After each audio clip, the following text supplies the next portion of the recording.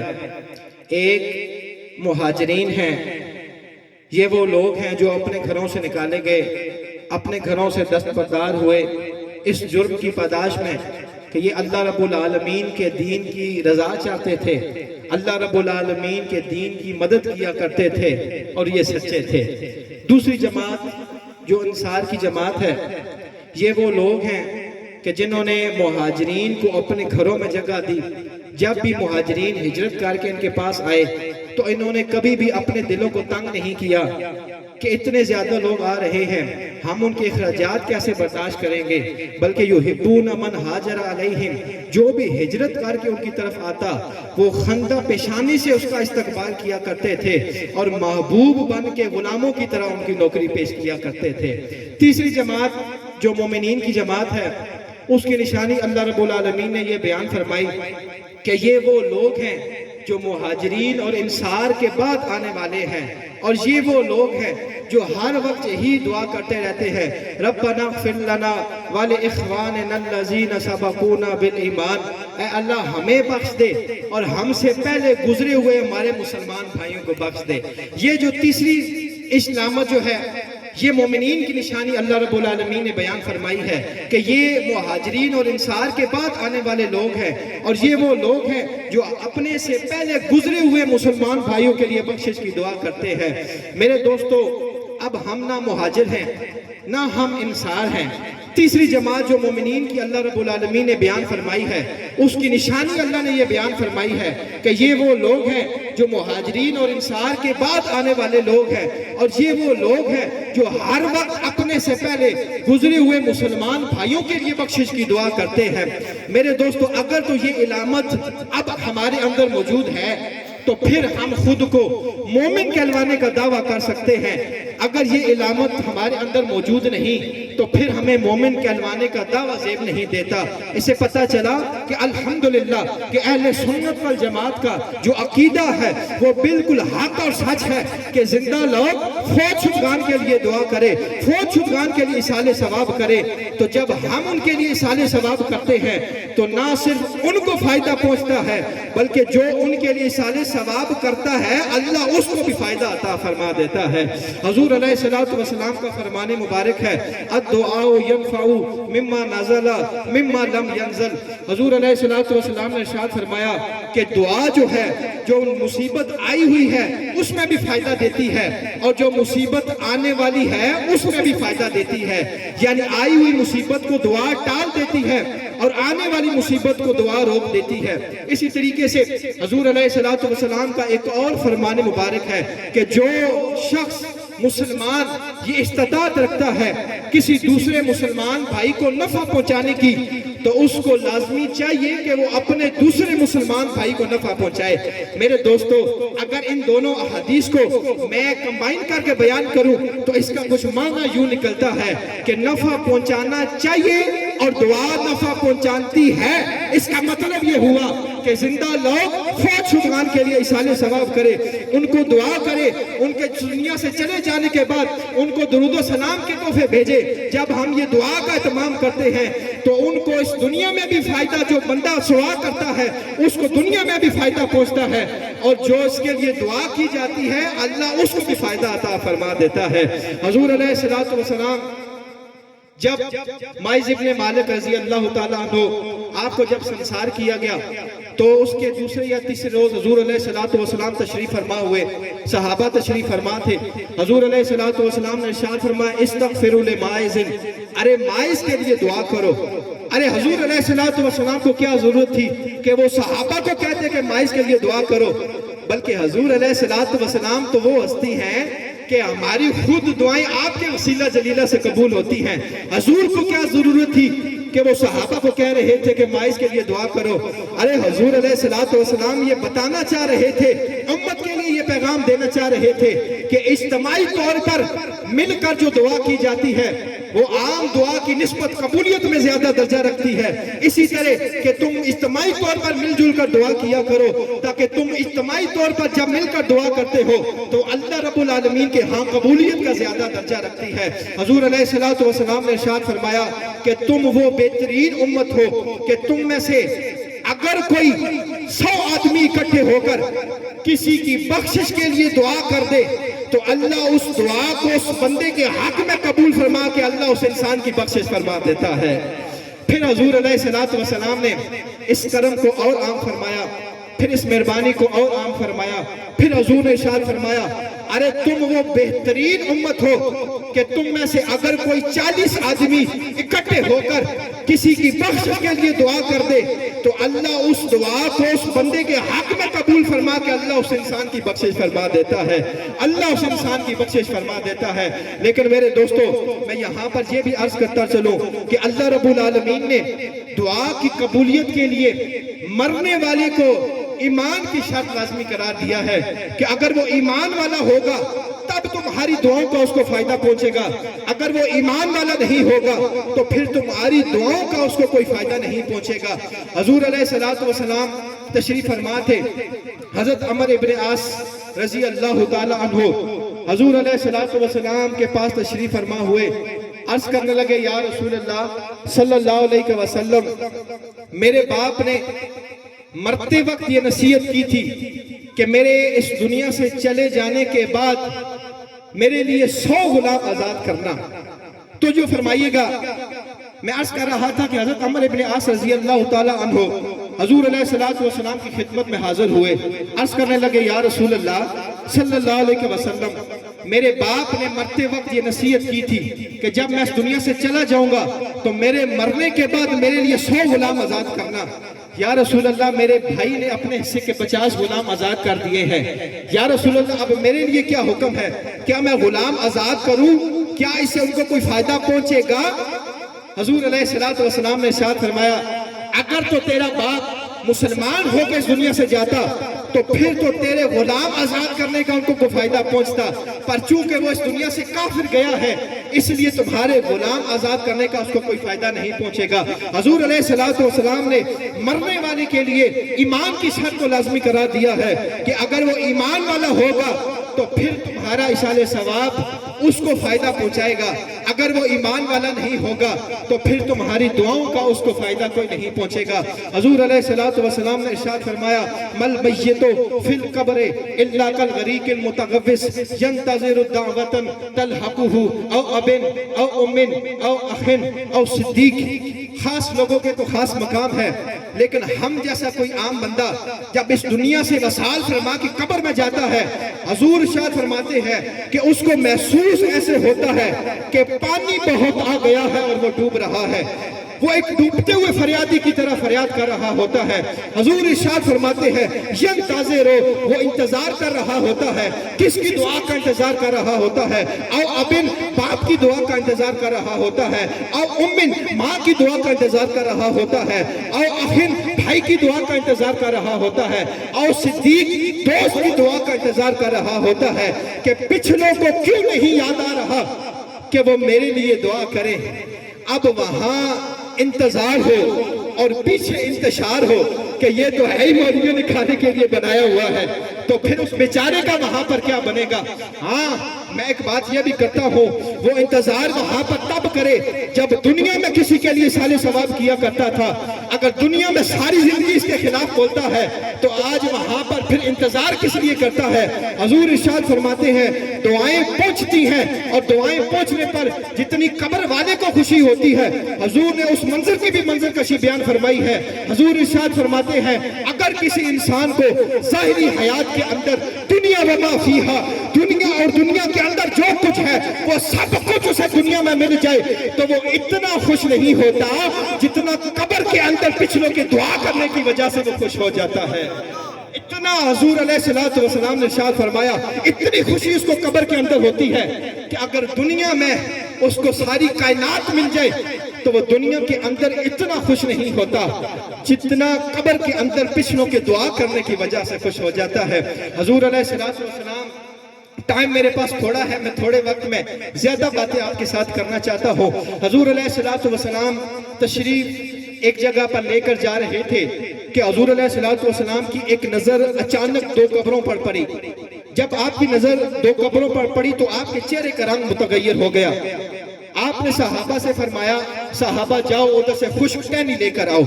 صحابہ گئے، ادھر سے ٹہنی لے کر آئے۔ حضور علیہ السلام نے اس ٹہنی کے 2 حصے کیے، ایک حصہ ایک قبر کے اوپر رکھ دیا، دوسرا حصہ دوسری قبر کے اوپر رکھ دیا۔ صحابہ نے عرض کی، یا رسول اللہ معاجرہ سمجھ نہیں آیا، خلاف معمول آپ رکے، آپ نے ایک ٹہنی منگوائی، 2 حصے کیے، ایک حصہ ایک قبر کے اوپر رکھ دیا اور دوسرا حصہ دوسری قبر کے اوپر رکھ دیا۔ حضور نے ارشاد فرمایا، ارے میری نظر ان قبر والوں پر پڑی، میں نے دیکھا کہ ان قبر والوں کو بڑا سخت عذاب ہو رہا تھا، کوئی ایسی بات نہیں تھی جس سے بچ نہیں سکتے تھے، بچ سکتے تھے، لاپرواہی کیا کرتے تھے، ایک چغل خوری کیا کرتا تھا اور دوسرا پیشاب کی چیٹوں سے نہیں بچا کرتا تھا، کوئی ایسی بات نہیں تھی جس سے بچ نہیں سکتے تھے، بچ سکتے تھے، جان بوجھ کر لاپرواہی کیا کرتے تھے۔ جب حضور علیہ السلام نے وہ ٹہنی اٹھا کے ان کی قبر کے اوپر رکھی تو حضور نے ارشاد فرمایا، جب تک یہ ٹہنی یہاں پر تر رہے گی تب تک اللہ رب العالمین ان قبر والوں کے اوپر سے عذاب کو اٹھا لے گا، عذاب کو اٹھا لے گا۔ اب محدثین کرام اس حدیث کی تفسیر کے اندر بیان فرماتے ہیں، آپ ارشاد فرماتے ہیں جو تر چیز ہوتی ہے وہ اللہ کا ذکر کرتی ہے، اور جہاں پر اللہ کا ذکر ہوتا ہے وہاں پر رب کی رحمتوں کا نزول ہوتا ہے، اور جہاں پر رب کی رحمتیں ہو وہاں سے اللہ اپنے عذاب کو اٹھا لیتا ہے۔ حضور نے وہ ٹہنی رکھی، جب تک وہ وہاں پر تر رہے گی تب تک وہ ذکر کرتی رہے گی، جب تک وہاں پر ذکر ہوتا رہے گا تب تک اللہ کی رحمتوں کا وہاں پر نزول ہوتا رہے گا، اور جب تک اللہ کی رحمتوں کا نزول ہوتا رہے گا تب تک اللہ رب العالمین اس قبر میں سے اپنے عذاب کو اٹھا لیتا ہے۔ علماء کرام فرماتے ہیں اگر ایک ٹہنی قبر کے اوپر پڑی ہو تو وہ ذکر کرے تو اللہ قبر کے اوپر سے عذاب کو اٹھا دیتا ہے، تو اگر ایک مومن مسلمان ایمان والا صحیح عقیدے والا کلمہ شریف پڑھ کے درود سلام پڑھ کے قبر کے اوپر جا کر جب ذکر اذکار کرے گا تو پھر اس کا فائدہ قبر والے کو کیوں نہیں پہنچے گا۔ اس لیے میرے دوستو جتنا ہو سکے جانا چاہیے اپنے اہل خانہ جو اپنے محبت کرنے والے اس دنیا سے چلے جا چکے ہیں ان کے پاس جانا چاہیے، ان کی قبروں میں جانا چاہیے، قبروں کے اوپر جا کر ان کے لیے کچھ نہ کچھ پڑھ کے ان کو احسان ثواب کرنا چاہیے، اس سے وہ بہت زیادہ خوش ہوتے ہیں۔ بخاری شریف میں موجود ہے کہ ایک کنجری تھی، وہ ایک رستے سے جا رہی تھی، ایک ویران رستے سے جا رہی تھی، رستے میں ایک ویران کنواں آیا، اس کنویں کے کنارے اس نے دیکھا کہ ایک کتے کا بچہ ہے اور وہ پیاس سے بلک بلک کے مر رہا ہے۔ جب اس کنجری نے اس کتے کے بچے کو دیکھا نا اس کے دل پسیج گیا، دل نرم ہو گیا کہ میں تو نفس کا منہ کالا کرنے جا رہی ہوں، میں رک جاتی ہوں، پہلے اس کتے کی جان تو بچاؤں۔ وہ اس کنویں کے کنارے گئی، دیکھا نہ وہاں پر کوئی لوٹا تھا نہ وہاں پر کوئی رسا تھا، دل ہی دل میں خیال سوچنے لگی ارے پانی پلاؤں تو پلاؤں کیسے، نہ یہاں پر کوئی لوٹا ہے نہ یہاں پر کوئی رسا ہے۔ پھر دل میں خیال آیا ارے پانی تو پلانا ہے، ایسا کر دوپٹہ اتار رسا بنا، جوتا اتار ڈول بنا۔ اس نے دوپٹہ اتارا، اس ڈول کے ساتھ اس چپل کے ساتھ باندھ کر اس نے کنویں کے اندر ڈالا، 2-3 مرتبہ پانی نکالا، کتے کے بچے کو پلایا، کتے کے بچے کی پیاس بجھ گئی، وہ بھاگ گیا۔ اللہ رب العالمین نے ارشاد فرمایا ملک الموت سے ارے جا ابھی اس کی روح کو قبض کر کے لے کے آ، اس کو جنت کے اندر بھیج دے۔ اللہ رب العالمین نے اس ملک الموت سے فرمایا کہ اس کے روح قبض کر اور اس کو جنت کے اندر جا کر بھیج دے۔ علماء کرام فرماتے ہیں کہ اگر ایک کنجری کتے کا بھلا جائے اللہ کتے کی جان بخش دیتا ہے، کتے کی جان بخشی گئی، نجات خلاصی ہو گئی اور اللہ رب العالمین ٹھیک ہو گیا اور اس کتے کی جان میں خلاصی ہو جاتی ہے اور پھر اللہ رب العالمین اس کنجری کو بخش دیتا ہے۔ تو علماء کرام فرماتے ہیں کہ اپنے مرنے والے کو کتے سے بدتر نہیں سمجھنا چاہیے اور اپنے آپ کو کنجری سے بدتر نہیں سمجھنا چاہیے۔ اگر ایک کنجری کتے کا بھلا چاہے، کتے کی جان بخش جائے، اللہ کنجری کو جنت کے اندر داخل فرما دیتا ہے، تو اپنے مرنے والے کو کتے سے بدتر نہیں سمجھنا چاہیے. اسی لیے آج ان کا بھلا کرو تاکہ کل تمہارے لیے بھلا ہو سکے. میرے دوستو، حضور علیہ الصلوۃ والسلام ارشاد فرماتے ہیں کل قیامت والے دن ایک شخص ایسا ہوگا کہ جس کے نامہ اعمال جب تولے جائیں گے تو اس کے نامہ اعمال میں نیکیاں کم ہو جائیں گی، گناہ زیادہ ہو جائیں گے. اب تو پکا یقین ہو جائے گا اس کو کہ میں نے تو پکا اب جہنم کے اندر جانا ہے، میں نے تو آگ کا ایندھن بننا ہے، میرا تو اب کوئی پرسان حال نہیں ہو سکتا، میں تو پکا آگ کے اندر جاؤں گا. اسی پریشانی میں، اسی کشمکش میں وہ مبتلا ہو گیا، اسی سوچ میں مبتلا ہوگا کہ اچانک ایک پوٹلی آئے گی، وہ اس کی نیکیوں والے پلڑے میں گھرے گی. اب اس کا نیکیوں والا پلڑا بھاری ہو جائے گا، اب اس کی پریشانی تو ٹل جائے گی کہ یار یہ کیا چیز ہے. تجسس دن میں برقرار ہو جائے گا. ارے یہ کیا چیز ہے جس نے مجھے ذلیل و رسوا ہونے سے بچایا ہے، جس نے مجھے جہنم کا ایندھن بننے سے بچایا ہے. وہ پوٹلی لانے والے فرشتوں سے پوچھے گا ارے فرشتوں یہ کیا چیز ہے جو تم میرے اس نامہ اعمال میں رکھا، نیکیاں زیادہ ہو گئی، جہنم سے میری جان بچ گئی. وہ فرشتے فرمائیں گے ارے تو ایک دن دنیا میں ایک رستے سے گزر کر جا رہا تھا، اس رستے میں ایک ویران قبر تھی، تو اس قبر کے پاس سے گزر کر جا رہا تھا، تم نے دیکھا کہ میں اس قبر کے پاس میں گزر کر جا رہا ہوں، یہ قبر ویران ہے، اس کا نام و نشان مٹنے والا ہے، اس کے اوپر سے مٹی ختم ہو چکی ہے، کچھ عرصہ اگر اور گزرا تو بالکل اس کا نشان ختم ہو جائے گا. یہاں سے لوگ رستہ بنا لیں گے، یہاں سے جانور گزرنا لگ پڑیں گے، پیشاب کریں گے، قبر کی بے حرمتی ہوگی. تو تم نے مٹی اکٹھی کی، مٹی اکٹھی کر کے تم نے قبر کے اوپر ڈالی، تو اللہ رب العالمین کو تیری یہ ادا اتنی پسند آئی کہ اللہ رب العالمین نے فرشتوں سے فرمایا اے فرشتوں اس مٹی کو اپنے پاس محفوظ کر لو اور کل قیامت والے دن اس کے نامہ اعمال میں ڈال کے اس کی بخشش کا سما کر دینا، اس کی بخشش کا سما کر دینا. میرے دوستو، اگر ایک انسان قبر کے اوپر مٹی ڈالے، حالانکہ قبریں بنانے یا سنوارنے سے قبر والے کو کوئی فائدہ نہیں پہنچتا. آپ جتنا مرضی قبر سنوار لیں، جتنا مرضی قبر کے اوپر سنگے مرنے لگا لیں، جتنا مرضی قبر کو سجا لیں، لیکن اس سجانے سے قبر والے کو کوئی فائدہ نہیں پہنچتا. قبر والے کو فائدہ اس چیز کا پہنچتا ہے یا تو وہ جو اعمال لے کر ساتھ جاتا ہے اور جو بعد میں ہم مثال ثواب کرتے ہیں، اس چیز کا اس کو فائدہ پہنچتا ہے. قبر کے اوپر بناؤ سگار کرنے سے قبر والے کو کوئی فائدہ نہیں پہنچتا، لیکن پھر بھی اس نے قبر کے اوپر مٹی ڈالی. اللہ رب العالمین کو اس کی یہ ادا اتنی پسند آئی، اللہ فرشتوں سے مخاطب ہو کر فرما رہا ہے کہ ارے اس مٹی کو اپنے پاس محفوظ کر لو، کل قیامت والے دن اس کے نیکیوں کے پلڑے میں ڈال کے اس کی بخشش کا سما کر دینا، اس کی بخشش کا سما کر دینا. علماء کرام فرماتے ہیں کہ یہاں سے ایک نقطہ یہ بھی سیکھنے کو ملتا ہے کہ جو بنی بنائی مٹی قبروں کو سنوارے، اللہ رب العالمین ان کو جنت کے اندر داخل فرما دیتا ہے. تو جو بنی بنائی قبروں کی بے حرمتی کرے تو پھر ان کے ساتھ اللہ رب العالمین کیا سلوک کرے گا، ان کے ساتھ کیا سلوک کرے گا، آپ خود سوچ لیجئے گا. شرح صدور کے اندر امام جلال الدین سیوطی رحمت اللہ تعالیٰ علیہ ارشاد فرماتے ہیں، آپ ارشاد فرماتے ہیں کہ اگر ایک مرتبہ صبح کے وقت سورہ یاسین شریف پڑھ کر اپنے کسی مرنے والے کے روح کا اصحال ثواب کر دیا جائے تو شام تک اللہ رب العالمین اس قبر کے اوپر سے عذاب کو اٹھا لیتا ہے. محبت کے ساتھ کہہ دو سبحان اللہ. صبح کے وقت ایک مرتبہ سورہ یاسین شریف پڑھ کر کسی قبر والے کے روح کو اصحال ثواب کر دیا جائے تو شام تک اللہ رب العالمین اس قبر کے اوپر سے عذاب کو اٹھا لیتا ہے. اور اگر کوئی شام کے وقت ایک مرتبہ سورہ یاسین شریف پڑھ کر کسی قبر والے کے روح کو اصحال ثواب کر دے تو صبح تک اللہ رب العالمین اس قبر والے کے اوپر سے عذاب کو اٹھا لیتا ہے. اور اگر کوئی سارے قبرستان والے کو اصحال ثواب کر دے تو جتنی قبروں کو وہ اصحال ثواب کرے گا